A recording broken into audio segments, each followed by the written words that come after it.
In this lesson, we will see together le subjonctif après certains adjectifs. But more precisely, we will see étonnant. The important thing that we need to remember is that we will structure our sentence in such a way. We will start with il est. Remember that in that case, il will stand for it and not for he. Then we will put the adjective, then que, and after all that, we will introduce the subjunctive. So it means that the verbs that will come after this structure will be in the subjunctive.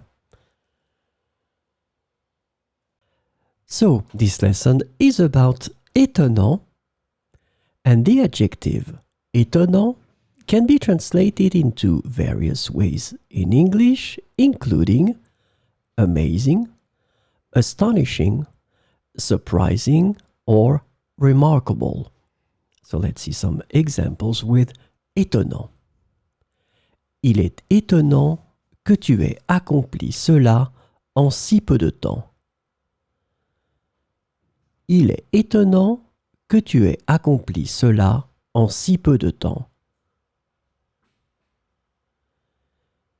Il est étonnant que nous ayons traversé cette aventure ensemble. Il est étonnant que nous ayons traversé cette aventure ensemble.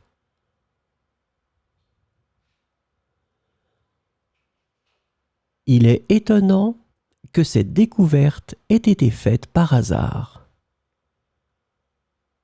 Il est étonnant que cette découverte ait été faite par hasard.